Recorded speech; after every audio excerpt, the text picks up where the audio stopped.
Greetings, Starfighter. You have been recruited by the Star League to defend the frontier against Zur and the Kodan Armada. Yeah. Get ready. Prepare for blast-off. Okay, let's go. Prepare for target length Nexus, Starfighter. You guys think I'm gonna hang out here, watch you shine your pickup, go to the drive-in, get drunk and throw up every Saturday night? Go to City College like everybody else? Forget it, man. I'm doing something with my life.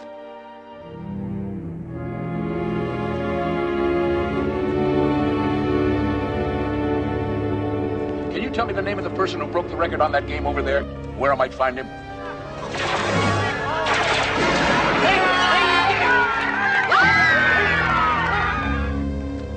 Alex Rogan.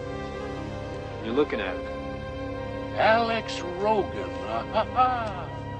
Who are you?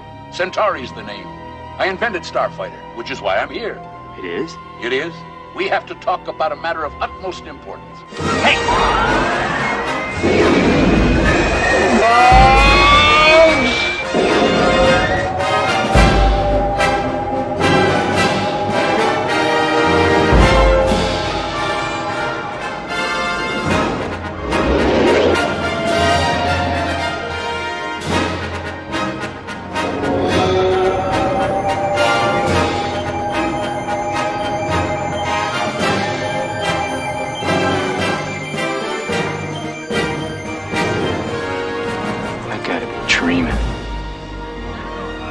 Did it ever occur to you that it's against the law to recruit from worlds outside the Star League? Earth's in danger too, isn't it?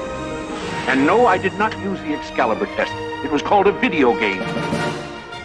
The green moon of Galan is eclipsed. Kodan Armada will invade. And not even your mighty Starfighters will be able to save you. Now you ready? This is it.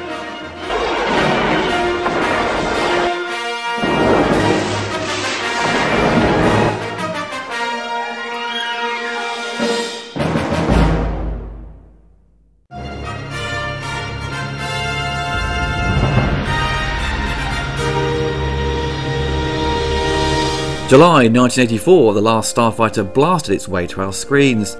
Produced on a modest-sized budget of $15 million, it proved to be a success, making over $28 million in the USA. It wasn't a huge success, but thankfully made a healthy profit worldwide. The movie's key selling point to its audience was that it used computer-generated imagery for its visual effects. They were designed to be photographically realistic, unlike Tron, which tries to replicate the world of a video game, and Superman 3, which used state-of-the-art technology to create an arcade game. The Last Starfighter arrived a year after the computer game crash. The main cause was saturation of the market, with hundreds of mostly low-quality games, which resulted in the loss of consumer confidence in the USA. The full effects of the industry crash would not be felt until 1985.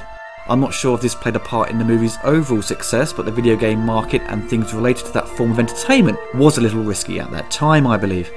The writer was inspired by a visit to his local arcade and saw this guy playing a video game and felt, what if this was his sword in the stone? The game would make him a hero or a knight in shining armour, so to speak. The trailer park setting wasn't the original location for Alex. They'd wanted it to be set in suburbia, very much like in E.T. and Poltergeist, but once director Nick Castle became involved, he wanted it to be something different, and the trailer park setting would seem more ideal for this character that doesn't have things easy for him. He's from a poor background, and it gives more weight to see him come out on top as a hero. The movie was shot over 40 days, and many of the scenes featuring the beta unit, which is a double of the lead character Alex, were shot after main filming was completed because the test audience liked the comic release of the beta unit, so they decided to add more scenes. This is why in many of the beta unit sequences the actor Lance is obviously wearing a wig. He had had his hair cut by this time because of another production he was working on. Lance Guest plays Alex Rogan, the down-on-his-luck teenager who was chosen to defend the galaxy thanks to his skills on the Last Starfighter arcade, the actor Lance I'd only seen before in Halloween 2. Centauri, the designer of the Starfighter video game, is played by Robert Preston. This will be the last theatrical performance before he passed away in 1987 due to lung cancer. Dan O'Herlihy plays a reptilian navigator Grig. I had no idea Dan was in this film. Once he started talking, I thought to myself, I know that voice, and then suddenly it came to me, it's the old man from RoboCop. Alex Rogan is a teenager living in a trailer park with his mother and little brother Lewis. Alex spends the majority of his time fixing stuff around the park and dreaming of escaping to the city with his girlfriend Maggie. When Alex gets some time to himself, he plays Starfighter, an arcade space battle game where the player defends the frontier from Zor and the Kodan Armada, and is quickly becoming an expert at it. Eventually he becomes the game's highest scoring player. A short time later, after celebrating, the game's inventor approaches him, turning up in a high-tech supercar. Centauri invites Alex to take a ride with him. Alex seems unsure but reluctantly does so, and then quickly discovers the car is actually a spacecraft. It turns out Centauri is a disguised alien who takes him away to the faraway planet Rylos. His family and girlfriend don't notice his absence because an android duplicate named Beta has taken his place. The Beta unit struggles to fit in and often spends most of his time hiding in bed, and also doesn't know how to handle the advances of Maggie. Upon his arrival, Alex discovers that the characters and the ships in the Starfighter arcade game represent an actual conflict between the Rylan Star League and the Kodan Empire. Zor, a traitor to whom the Kodan Empire has promised control of Rylos itself, leads the battle. The last Starfighter arcade game was designed by Centauri as a test to find those with the gift. Alex is expected to pilot an actual Starfighter spacecraft called the Gunstar. Before Alex can dispute his induction, a holographic projection of Zor appears and reveals he has discovered an infiltrator in his ranks. The spy's torture and execution is broadcast to everyone. Zor's father, the ambassador of the Starfighter team, witnesses the display. Zor then proclaims that once Rylos' moon is in full eclipse, the Kodan Armada will begin their invasion, and not even the Starfighters will be able to save them. Scared by everything he's seen, Alex says they have made a mistake and wishes to return home. Back on Earth, Centauri gives Alex a communication device to contact him should Alex change his mind. Alex tries to give it back since he feels he won't be changing his mind on the situation, but Centauri insists and drives off. Meanwhile, the Starfighter base is attacked, causing heavy damage and killing off all the Starfighters, apart from the friendly reptilian navigator named Grig, whom Alex befriended during his visit. Once home, Alex discovers Beta and contacts Centauri to come and retrieve him. Just as Centauri arrives, Alex and Beta are attacked by Zanduzan, an alien hitman in Zor's services. After a quick shootout, Centauri and Beta explain to Alex that the only way to protect his family and Earth is to embrace his ability as a starfighter. Centauri also explains that there will be more Zanduzans arriving, intent on killing Alex. Alex bucks up his courage and finally agrees to become a starfighter.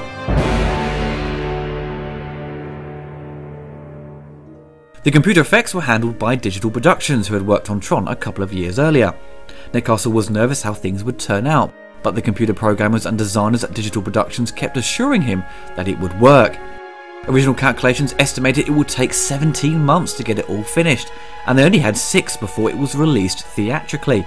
The visual effects coordinator had a miniature team standing by to take over if Digital Productions couldn't prove it could be done on time. The effects were produced using the Cray XMP supercomputer.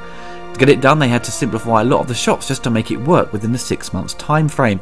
A lot of the pre-visualization was done in vector graphics so they could see what it would look like and be able to preview how it turned out, and if need be, make the required adjustments to improve the shots. Obviously now the CGI does look very dated, but at the time this would have been mind-blowing to audiences, and I'm sure many were excited to see the next sequence in computer-generated form.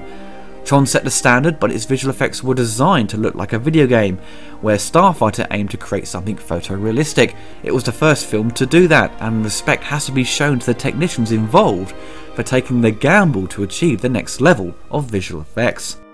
The opening titles seem to borrow the style of Superman's, but has the titles in reverse instead of whooshing towards you. The opening sequence of the camera panning through space still looks very cool, and when Alex travels through the galaxy, the CG still looks pretty effective and great to look at. Not all of the visual effects in the film were done with computer animation. There's a few optical mats and many make-up prosthetics made for the alien creatures, which all do the job, but they all lack any real natural movement and just seem pretty motionless, which is a shame.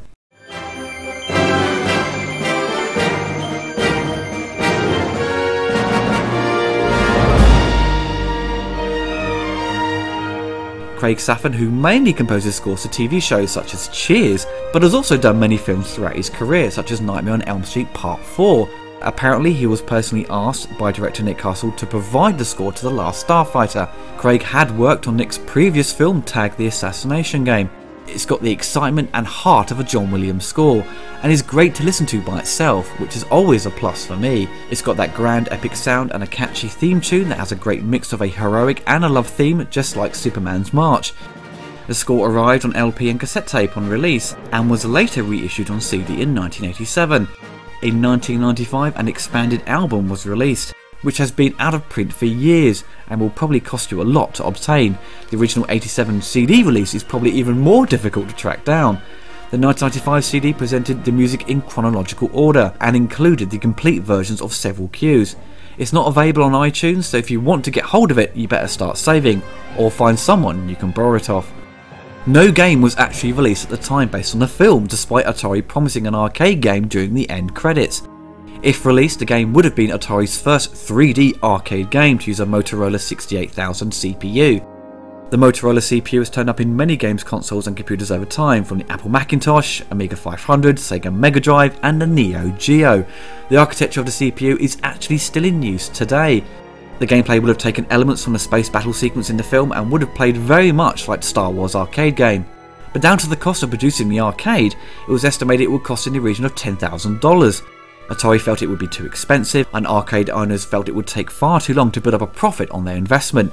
But also with the computer game crash of '83, Atari was still suffering from major losses and needed to save money, further discouraging them from making the game. Home versions of the game for the Atari 2600 and Atari 8-bit home computers were developed, but were never commercially released under the Last Starfighter name. The home computer version was eventually renamed and released with some minor changes in 1986 as Star Raiders 2. In 1990, arriving a bit too late, an NES game titled The Last Starfighter was released, but it was actually a conversion of an old Commodore 64 game. The programmers modified the sprites, title screen and soundtrack. A playable version of the game based on what we've seen in the film was released for the PC in 2007 by a small group of developers, and they distributed it for free. This is a faithful reproduction of the arcade game from the film and features full sound effects and music from the game. The creators of this game also made great efforts to obtain the arcade cabinet that was created for the Crossing the Frontier documentary in 1998 that was featured on the Laserdisc Signature Collection release. The original cabinet from the movie was destroyed, so it took 23 years to get the game all fans wanted from 1984. The Last Starfighter is a movie I never fully saw all the way through when growing up. It was always one of those movies you'd miss by tuning in too late on a lazy Saturday afternoon. I don't think it was frequently shown that much as a kid, and I never saw it on VHS. So the film totally eluded me for years. I tried to hunt it down on Laserdisc, but that version was too expensive, and thankfully when I got my hands on the Blu-ray I could finally sit down and enjoy it. It was a film I've been asked to review a lot. Now after all these years I've finally seen the entire film. What can I say? It charmed the pants off me. It was so much fun from beginning to end. What Nick Castle has managed to do is capture the heart of a Steven Spielberg film and a sense of adventure of a George Lucas Star Wars feature, and made something original and not just a carbon copy. There is a lot of cheesy and corny moments in the film, but because it's handled with so much care, it works effortlessly. I think if handled by a different director at the time, it would have fallen flat on its face. This was Nick Castle's second film, and being able to handle the human elements so well, and being able to tackle new technology, shows his skills as a director. I think Nick Castle at heart is a good storyteller. That makes a good director. Many filmmakers today seem far too concerned with visuals and how many camera setups they can do, and the story they are trying to tell gets completely lost on its audience. The comedy in the movie still works really well today. It has so many great moments throughout. The relationship between Alex and his brother Lewis. What's up, Alex? Back to sleep, Lewis, or I'm telling Mom about your Playboys. The double of Alex Beta trying to fit in and blend with the humans, and the interactions between Alex and the navigator Grig. It doesn't make desperate attempts to make you laugh, it just does it so naturally, with its witty script and the talented cast who handle the material so well. The romance between Alex and Maggie seems very genuine. It's great to see them change over time. Maggie is afraid to leave the trailer park and doesn't have the courage to tell Alex because she doesn't want to crush his dreams of leaving. But by the end she has the strength to tell him, and things thankfully work out for the better. One of the silliest moments in the film, which I believe would never happen, is when he's about to break the world record. You have all these middle-aged adults and elderly individuals cheering him on to beat the game. You'd never witness that. Kids and teenagers would cheer you on, yes, But folks in their 60s? No. You can see where all the money went with the heavy use of CGI, especially for the time. The production design is a little uninspired, especially from the talented designer Ron Cobb. The space station does look like something from a 70s sci-fi TV show. I know they tried to keep things a bit straightforward because it had to blend with the CGI shots, especially the docking bay. The space outfits have that beige look, which is definitely from that 70s period. The bad guy's spaceship looks more interesting, but does look like they've borrowed a lot from Star Trek. The villains, to be honest, aren't particularly that interesting. Zur comes across as a spoilt brat who just wants to seek revenge down to his bitterness towards his father.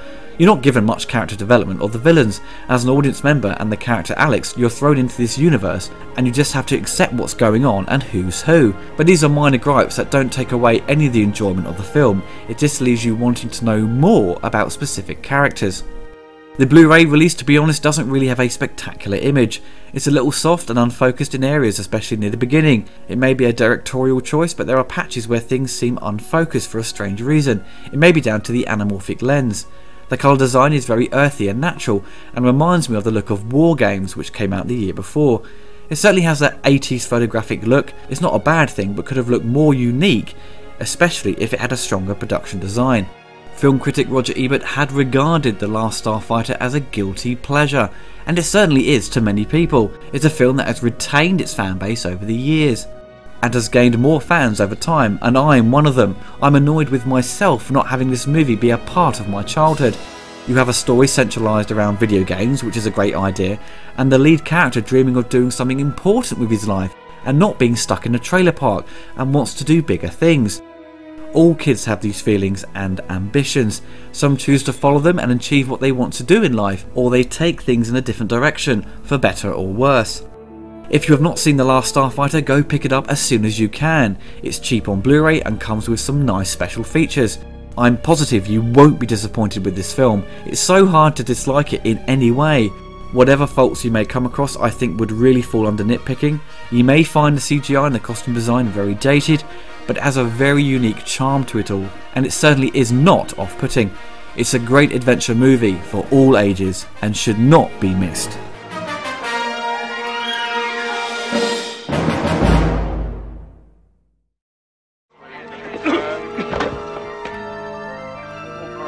This is a restricted area, off limits to... My apologies, Starfighter. Star Navigator First Class Greg, at your service, sir. Hi, I'm Alex Rogan. I was playing this game back home and this guy came up to me. Well, he's not a guy, he's an alien, right? And I get into his car, only it's not a car, it's a spaceship. And, there's been a big mistake. Am I to understand you're actually declining the honor of becoming a starfighter? If you change your mind, just tap the communocrystals.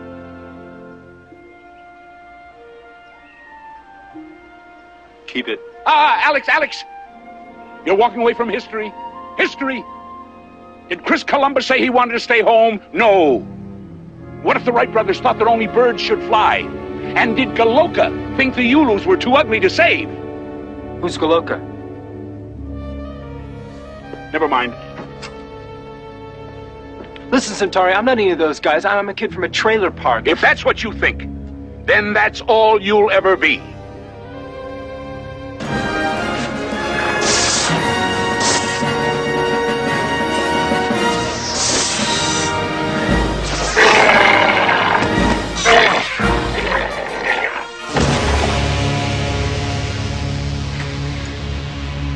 Phew! Foul stench. Dirty creatures.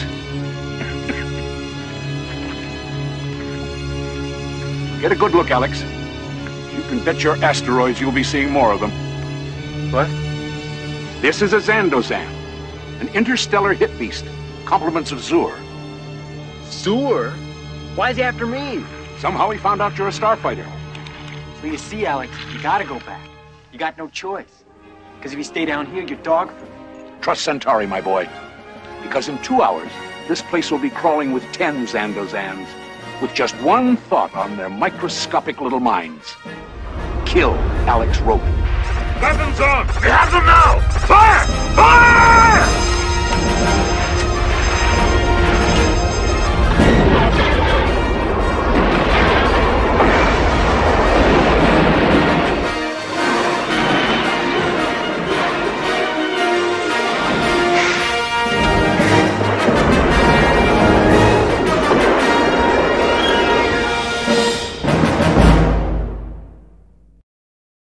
Cool, blimey, you might want to give yourself a comb over there, madam.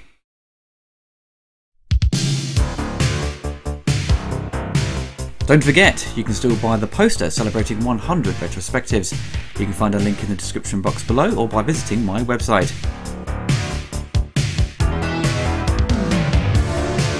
If you enjoyed the video, you can find more by clicking on these videos and by subscribing to my channel. If you want to gain access to reviews and commentaries early, you can donate through Patreon.